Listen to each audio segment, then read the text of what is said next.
Hello students, good morning all of you. Last class में हमारा topic चल रहा था एप्लीकेशन ऑफ गॉस थ्योरम, जिसमें हमने गॉस थ्योरम से रिलेटेड सेकंड एप्लीकेशन कवर किया था। और उस एप्लीकेशन में हमने देखा था कि हमारे पास एक uniformly charge infinite plane sheet है, जिसके कारण हमें इंटेंसिटी ऑफ इलेक्ट्रिक फील्ड की वैल्यू फाइंड आउट करनी थी किसी भी एक पर्टिकुलर पॉइंट पर। ठीक है, उसका डेरिवेशन हमने किया था। आज की क्लास में हमारे पास दो शीट रहेगी, ठीक है, जिसके कारण हम अलग अलग पॉइंट पर इंटेंसिटी ऑफ इलेक्ट्रिक फील्ड की वैल्यू फाइंड आउट करेंगे। ठीक है, तो आज का हमारा टॉपिक है intensity of electric field due to two infinite plane parallel sheet of charges. हमारे पास दो पैरेलल शीट रहेगी जिसमें यूनिफॉर्मली चार्ज डिस्ट्रीब्यूटेड रहेगा। दोनों जो प्लेट है वो इनफाइनाइट प्लेट है। इसके कारण 3 पॉइंट पर P, Q and R point पर इंटेंसिटी ऑफ इलेक्ट्रिक फील्ड की वैल्यू हमें फाइंड आउट करना है। ठीक है, आ रही बात समझ में? ये इनफाइनाइट लॉन्ग प्लेन शीट है, माइनस इनफाइनाइट प्लस इनफाइनाइट। ठीक है, आ रही बात समझ में? P, Q, R 3 पॉइंट हमने कंसीडर किए हैं जिसमें हमें इंटेंसिटी ऑफ इलेक्ट्रिक फील्ड की वैल्यू फाइंड आउट करनी है। ठीक है, late consider surface charge density of first sheet की सरफेस चार्ज डेंसिटी को हमने मान लिया सिग्मा ए है। ठीक है, एंड सेकेंड शीट की सरफेस चार्ज डेंसिटी को हमने मान लिया सिग्मा बी है। कंडीशन हमारे पास रहेगी, कंडीशन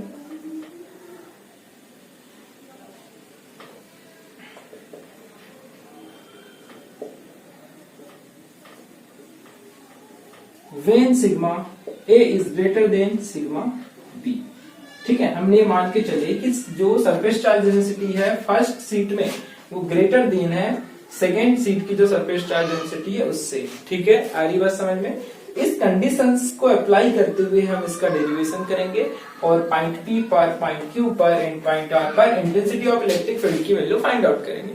फिर उसके बाद इन कंडीशंस को चेंज करेंगे और देखेंगे कि कंडीशन चेंज करने के बाद इन तीनों पॉइंट पर इंटेंसिटी ऑफ इलेक्ट्रिक फील्ड पर क्या इफेक्ट पड़ता है। ठीक है, आ रही बात समझ में?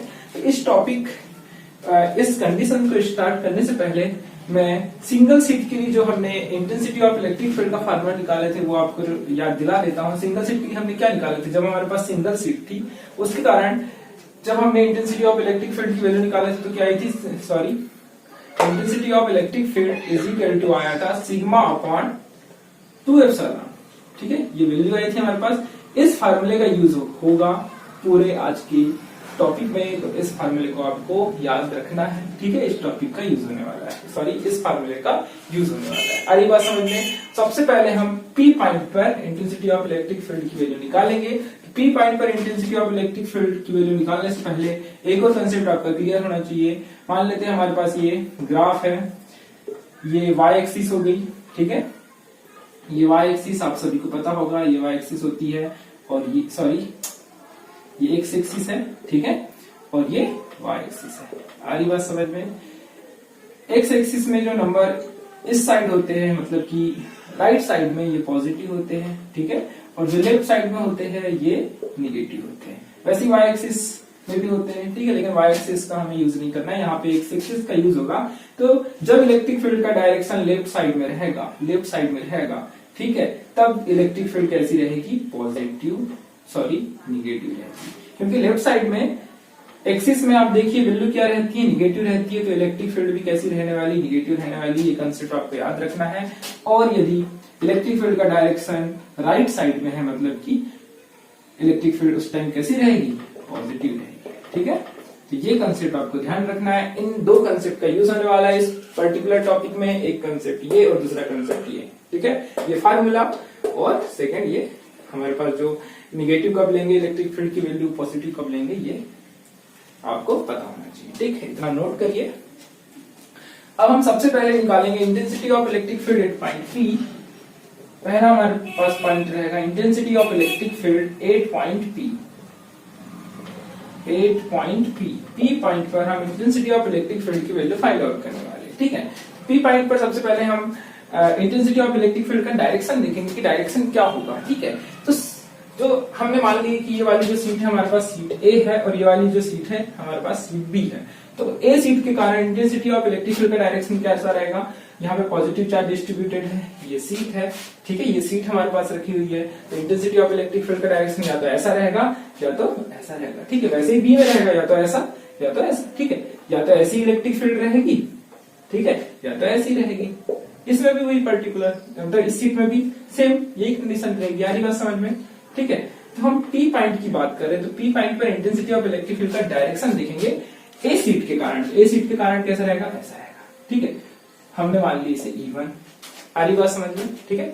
ये इंटेंसिटी ऑफ इलेक्ट्रिक फील्ड का डायरेक्शन है ए सीट के कारण। बी सीट के कारण देखिए इस पी पॉइंट पर इंटेंसिटी ऑफ इलेक्ट्रिक फील्ड का डायरेक्शन क्या रहेगा, यहां से इंटेंसिटी ऑफ इलेक्ट्रिक फील्ड का डायरेक्शन ऐसा रहेगा, ठीक है। इस साइड में इंटेंसिटी ऑफ इलेक्ट्रिक फील्ड रहेगी, लेकिन यहाँ पी पॉइंट है क्या, नहीं, यहाँ पर आर पॉइंट है। जब हम आर पॉइंट के लिए जब देखेंगे तब हम इस डायरेक्शन को कंसीडर करेंगे। अभी हम पी पॉइंट की बात करें तो इस डायरेक्शन को कंसीडर करेंगे। अरे बात समझ में, ठीक है। तो पी पॉइंट पर इंटेंसिटी ऑफ इलेक्ट्रिक फील्ड का direction due to sheet B के कारण हमने मान ली E2, ठीक है। E1 एंड E2 दोनों सेम डायरेक्शन में, दोनों लेफ्ट साइड डायरेक्शन में, और लेफ्ट साइड डायरेक्शन में होने के कारण हम E की वैल्यू क्या लेंगे, निगेटिव लेंगे, ठीक है। आ रही बात समझ में। Electric field intensity at point P is equal to हमने मान लिए EP, ठीक है। EP की वैल्यू क्या हो जाएगी, E1 प्लस E2, ठीक है। E1 और E2 दोनों को सम कर दिया जाएगा, ठीक है। अब हमको केवल ये ध्यान रखना है कि E1 का डायरेक्शन क्या है और E2 का डायरेक्शन क्या है, किसको हम पॉजिटिव लेंगे किसको निगेटिव लेंगे, ठीक है। इतना नोट करिए, ठीक है। आ रही बात समझ में। तो बहुत ही आसान डेरिवेशन है इसका, इसमें केवल दो कंसेप्ट आपके क्लियर होना चाहिए। EP इज इक्वल टू हो जाएगा, E1 की वैल्यू देखिए क्या होगी, E1 की वैल्यू, E की वैल्यू आपके फार्मूला ध्यान रखना है। E की वैल्यू क्या होती है, सिग्मा अपॉन 2 एप्सिलॉन, ये होती है। हम E1 की बात कर रहे हैं, तो E1 के लिए E1 किसके लिए है, फर्स्ट सीट के लिए, ए सीट की बात कर रहे हैं। तो ए सीट के लिए सरफेस चार्ज डेंसिटी क्या हो जाएगा, सिग्मा ए हो जाएगा। सिग्मा की जगह क्या आ जाएगा, सिग्मा ए, इसकी surface charge density divide by 2 epsilon. अब हमको ये ध्यान देना है कि E1 को हम क्या ले, पॉजिटिव ले या निगेटिव ले। तो डायरेक्शन देखिए आप, डायरेक्शन कैसा है, E1 का डायरेक्शन क्या है, लेफ्ट साइड में, तो क्या लोगे, निगेटिव लेंगे। उसी तरीके से E2 को भी निगेटिव लोगे, क्योंकि E2 का भी डायरेक्शन क्या है, लेफ्ट साइड में है। और E2 की वैल्यू क्या होगी, सिग्मा बी, सिग्मा की जगह क्या आ जाएगा, सिग्मा बी, क्योंकि सीट कौन सी सीट की बात हो रही है, सीट बी की बात हो रही है, तो sigma B divide by 2 epsilon. आरी बात समझ में, ठीक है। EP इज इक्वल टू हो जाएगा -2 अपॉन एप्सिलॉन को कॉमन हम निकाल लेंगे यहां से, हमारे पास अंतर बच जाएगा sigma A plus sigma B, ठीक है। Sigma A plus sigma B, note करिए इतना। ये हमारे पास आ गया है 8 पॉइंट P पर इंटेंसिटी ऑफ इलेक्ट्रिक फील्ड की वैल्यू, ठीक है। ठीक, इसे नोट करिए। EP पर हमने इंटेंसिटी ऑफ इलेक्ट्रिक फील्ड की वैल्यू फाइंड आउट कर लिए है। इसी तरीके से Q एंड R पॉइंट पर हम इंटेंसिटी ऑफ इलेक्ट्रिक फील्ड की वैल्यू निकालेंगे, ठीक। जल्दी से नोट करिए। सेकेंड,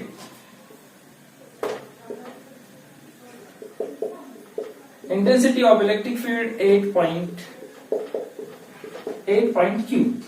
अब हम बात कर रहे हैं Q पॉइंट की। Q पॉइंट पे भी हम डायरेक्शन कंसीडर करेंगे। Q पॉइंट पर E1 का डायरेक्शन देखिए, मतलब फर्स्ट सीट के कारण क्या रहेगा, डायरेक्शन ऐसा रहेगा, तो ये हो गया E1, ठीक है। और सेकंड सीट के कारण क्या रहेगा, इस साइड रहेगा। इस Q पॉइंट पर इसके कारण, सीट ए के कारण इंटेंसिटी ऑफ इलेक्ट्रिक फील्ड का डायरेक्शन कुछ ऐसा रहेगा, ठीक है, और इसके कारण ऐसा रहेगा। आ रही बात समझ में, ठीक है। ये हो गई E1 और ये क्या हो गई E2, ठीक है। बात तो इतनी क्लियर। हाँ, इसे नोट करिए। मैं यहाँ अलग से लिख दे रहा हूँ EP की वैल्यू, क्योंकि ये आगे हम कंडीशन सप्लाई करेंगे, वहां पर यूज होगा। EP इज इक्वल टू हमारे पास कितना आ गया है, EP is equal to -1/2 epsilon not sigma A plus sigma B, ठीक है। ये फार्मूला आगे यूज होगा, इसलिए मैंने यहाँ पे अलग से नोट कर दिया, ठीक है। अब हम निकालेंगे intensity of electric field 8 point Q। तो EQ मान लेते हैं हम इस पॉइंट पर इंटेंसिटी ऑफ इलेक्ट्रिक फील्ड को, और इसकी वैल्यू किसके बराबर हो जाएगी, E1 प्लस E2 के बराबर हो जाएगी। तो EQ की वैल्यू देखिए, E1 की वैल्यू क्या होगी, यहाँ पर देखिए, फर्स्ट सीट के कारण तो डायरेक्शन है राइट साइड में है, मतलब कि E1 की वैल्यू पॉजिटिव लोगे, क्योंकि E1 कैसी है, राइट साइड में है, और E2 कैसी है, लेफ्ट साइड में है, तो E2 की वैल्यू क्या लोगे, निगेटिव लोगे, ठीक है। E1 की वैल्यू क्या होगी, सिग्मा ए, ठीक है, पॉजिटिव लेना है, सिग्मा ए अपॉन 2 एप्सिलॉन, और E2 की वैल्यू क्या लोगे नेगेटिव क्योंकि लेफ्ट साइड में, तो क्या हो जाएगी सिग्मा B अपॉन 2 एप्सिलॉन। आ रही बात समझ में? EQ इज इक्वल टू हो जाएगा, कॉमन निकालेंगे 1 upon 2 epsilon not sigma A minus sigma B। ठीक है, तो यह हमारे पास आ गई EQ की value, intensity of electric field 8 point Q। ठीक है, इसे भी मैं अलग से नोट कर दे रहा हूं। EQ इज इक्वल टू आ गया हमारे पास 1 upon 2 epsilon not sigma A minus sigma B। ठीक है, इतना नोट करिए।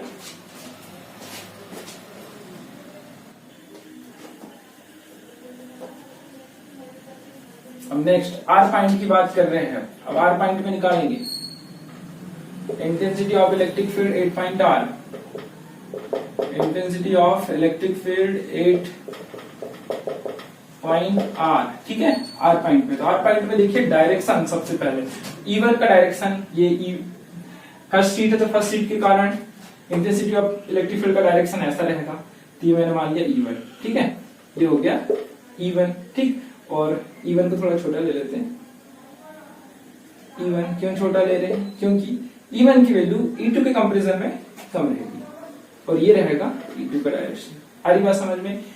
ये E2 का डायरेक्शन हो गया और ये E1 का डायरेक्शन हो गया 8 पॉइंट R में। ठीक है, ये E1 का डायरेक्शन फर्स्ट शीट के कारण, और E2 का भी डायरेक्शन ऐसे ही रहेगा। ठीक है, E2 को मैंने थोड़ा बड़ा लिया, क्यों लिया E2 को बड़ा? क्योंकि ये पॉइंट E2 सेकेंड शीट से पास में है, तो इंटेंसिटी ऑफ इलेक्ट्रिक फील्ड की वैल्यू क्या रहेगी? E1 जो E2 जो रहेगी वो ग्रेटर देन रहेगी E1 से। आगे बात समझ में? E2 की वैल्यू क्या रहेगी? ग्रेटर देन रहेगी ना इस पॉइंट पर, क्योंकि ये जो सीट A है ये दूर है, इसके कारण E1 की वैल्यू कम रहने वाली, कम रहेगी। ठीक है, आगे बात समझ में? ठीक, इतना नोट करिए।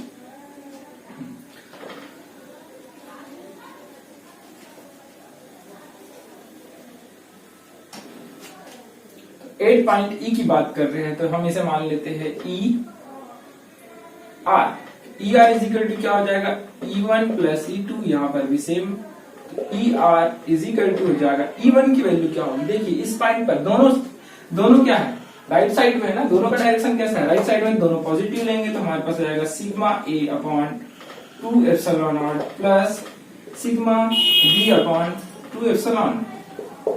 ER is equal to, common निकाल लेंगे यहां से 1 अपॉन 2 एप्सिलॉन नॉट, हमारे पास बच जाएगा sigma A plus sigma B।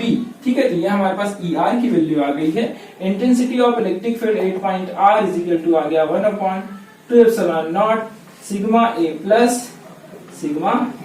क्या अंतर आया है तीनों में? देखिए फर्स्ट पॉइंट पर सामने नेगेटिव आया, सेकेंड में तब EQ में क्या आया? बीच में नेगेटिव आया, और यहाँ पर कहीं भी नेगेटिव नहीं है। तो क्योंकि तीनों के फार्मूले लगभग मिलते जुलते हैं, इसमें कंफ्यूजन होने की जरूरत नहीं है, आपको अच्छे से ध्यान से समझना है। ठीक है, नोट करिए इसे। अब इसके बाद हम कंडीशन अप्लाई करेंगे। अभी हमने कंडीशन क्या रखे थे? Sigma A is greater than sigma B। अब हम क्या रखेंगे? Sigma A is equal to sigma B। ठीक है, और sigma A is equal to sigma B but in opposite nature, दोनों का नेचर अपोजिट रखेंगे। ठीक है, नोट करिए जल्दी।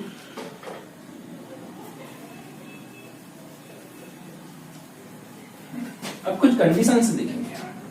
ठीक है, कंडीशंस की बात कर लेते हैं। कंडीशंस एग्जाम के पॉइंट ऑफ व्यू से बहुत ज्यादा इंपॉर्टेंट है टॉपिक, तो आप ध्यान से समझिएगा। कंडीशन देखेंगे। सबसे पहले हम मान लेते हैं पहली condition, when sigma A is equal to sigma B but opposite in nature. ठीक है, सिग्मा A जो है सिग्मा B के इक्वल है, बट क्या है? अपोजिट इन नेचर है। और हम मान लेंगे सिग्मा A को हम मान लेते सिग्मा B को मान लेते माइनस सिग्मा। दोनों इक्वल है क्योंकि, ठीक है, दोनों इक्वल है बट अपोजिट नेचर के, मतलब B यहाँ पर B की सरफेस चार्ज डेंसिटी क्या है? निगेटिव है, और A की क्या है? पॉजिटिव है। हमने जो सेकेंड सीट ली है वो निगेटिव ले ली है। ठीक है, जो सेकेंड सीट जो हमने ली ये तो पॉजिटिव ही रहेगी, ये वाली सीट कैसी रहेगी? निगेटिव, मतलब यहाँ पे जो चार्ज रहेगा निगेटिव चार्ज रहेगा। ठीक है, इसलिए इसकी सरफेस चार्ज डेंसिटी क्या है? निगेटिव है। तो हमने ये कंडीशन अप्लाई कर लिए। अब हम EP की वैल्यू निकालेंगे। तो पहले हम EP की वैल्यू निकालेंगे। फर्स्ट में ये वाली कंडीशन अप्लाई करेंगे, तो minus 1 upon 2 epsilon not sigma A sigma A की जगह सिग्मा रखोगे और सिग्मा बी की जगह क्या रखोगे, माइनस सिग्मा। ठीक है, सिग्मा बी की जगह क्या रखोगे, माइनस सिग्मा। आ रही बात समझ में? ठीक है, सिग्मा सिग्मा जब ये माइनस का मल्टीप्लाई करोगे तो क्या हो जाएगा, माइनस सिग्मा प्लस सिग्मा, दोनों क्या हो जाएंगे, कैंसिल हो जाएंगे, तो हमारे पास ईपी की वैल्यू क्या आ जाएगी, 0 आ जाएगी। आ रही बात समझ में? इसी तरीके से अब हम निकाल लेते हैं E Q. E Q is equal to हो जाएगा 1/2 epsilon not sigma A minus sigma B, मतलब sigma A minus sigma B. और सिग्मा बी क्या है, सिग्मा बी क्या है, माइनस सिग्मा है, तो यहाँ पर क्या आ जाएगा, माइनस सिग्मा। आ रही बात समझ में? ठीक है, माइनस सिग्मा क्यों लिए हमने यहाँ पे, जो माइनस ऑलरेडी फार्मूले में है और सिग्मा बी की वैल्यू क्या कंसीडर की, निगेटिव ले लिए। ठीक है, इसलिए हमने इसको निगेटिव सिग्मा लिया। अब ये निगेटिव क्या हो जाएंगे, पॉजिटिव हो जाएंगे, तो यहाँ डायरेक्ट लिख दे रहा हूँ पॉजिटिव। हमारे पास आंसर क्या आ जाएगा, ये पॉजिटिव हो गया, हमारे पास क्या आंसर जाएगा, 2 सिग्मा डिवाइड बाय 2 एप्सिलॉन। 2 से 2 कैंसिल हो जाएगा। ठीक है, 2 से 2 मर गया, ये 2 गया, ये 2 गया, कितना बच गया, सिग्मा अपन एप्सिलॉन नॉट। ठीक है, इसी तरीके से ई आर की वैल्यू निकाल लेंगे। E R is equal to, हमारे पास फार्मूला है 1/2 epsilon sigma A plus sigma B, तो यहाँ पर आ जाएगा sigma A minus sigma B is equal to 0। ये भी यहाँ पर दोनों सेम है क्योंकि, ठीक है सेम है, तो यहाँ पर चलो सिग्मा सिग्मा रख देते हैं, दोनों सेम है, इसलिए क्या हो जाएगी, ई आर पर इंटेंसिटी ऑफ इलेक्ट्रिक फील्ड की वैल्यू 0 रहेगी। इससे क्या समझ में आया कि यदि हम ये वाली कंडीशन मान लेते हैं, एक सीट को यदि हमने पॉजिटिव ले लिए और दूसरी सीट को हमने निगेटिव ले लिए, तो इस कंडीशन पर जो आउटर रीजन है, आउटर रीजन में हमने कौन सा पॉइंट कंसीडर किए, point P and point R. इस पॉइंट पर इंटेंसिटी ऑफ इलेक्ट्रिक फील्ड की वैल्यू 0 रहेगी हमेशा, and intensity of electric field की वैल्यू हमेशा जो मिडिल रीजन रहेगा, इन दोनों पैरेलल सीट के बीच का जो बीच का जो एरिया है, इस एरिया में हमेशा इंटेंसिटी ऑफ इलेक्ट्रिक फील्ड की वैल्यू कुछ ना कुछ आएगी, चाहे इस पॉइंट पर चाहे किसी भी पॉइंट पर लोगे, इंटेंसिटी ऑफ इलेक्ट्रिक फील्ड की value sigma upon epsilon not आएगी। ठीक है, आ रही बात समझ में? ठीक, इतना नोट करिए। अब हम सेकेंड कंडीशन अप्लाई करेंगे।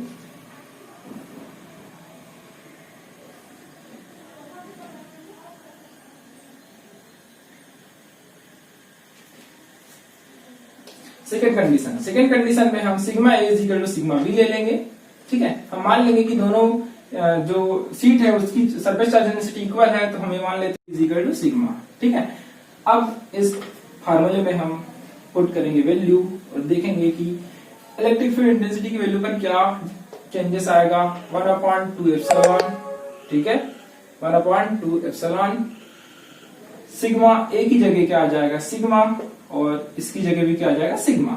आ रही बात समझ में? सिग्मा ए की जगह सिग्मा और सिग्मा बी की जगह सिग्मा। ठीक है, जब ये ब्रैकेट हम ओपन करेंगे, माइनस साइन से मल्टीप्लाई करेंगे तो हो जाएगा माइनस सिग्मा, ये भी हो जाएगा माइनस सिग्मा। ठीक है, माइनस सिग्मा 8 हो जाएगा, कितना हो जाएगा, -2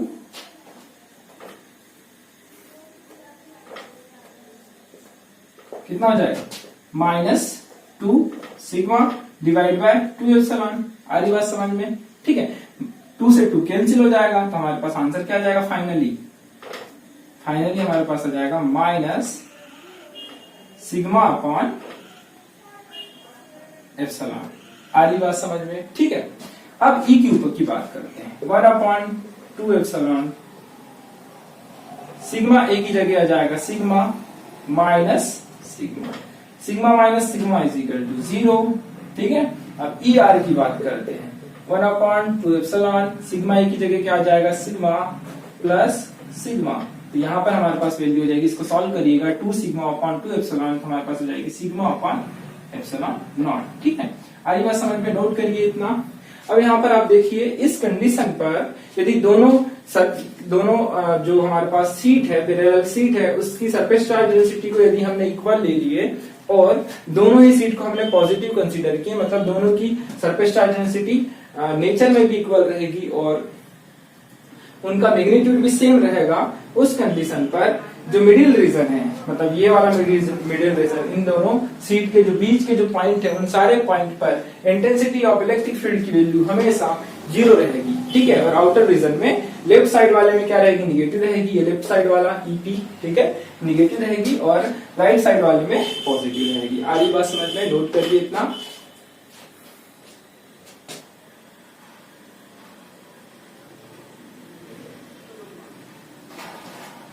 आई होप कि आज की क्लास में हमने जो टॉपिक कवर किया है एप्लीकेशन ऑफ गॉस थ्योरम से रिलेटेड वो आपको अच्छी तरीके से समझ में आया होगा। ठीक है, नेक्स्ट क्लास में हम इस चैप्टर का लास्ट टॉपिक मतलब कि last application of Gauss theorem cover करेंगे। ठीक है, और शायद जो लास्ट क्लास रहेगी वो फर्स्ट चैप्टर की लास्ट क्लास रहेगी थ्योरेटिकल। ठीक है, अभी तक हमने थ्योरी पढ़ते हुए आए हैं और जो न्यूमेरिकल की जो क्लासेस रहेगी जो एग्जाम के पॉइंट ऑफ व्यू से इंपॉर्टेंट न्यूमेरिकल रहेंगे उसे मैं अलग से सेपरेट वीडियो में एक्सप्लेन करूंगा। ठीक है, आज की क्लास हम यहीं पे एंड करते हैं। Thank you.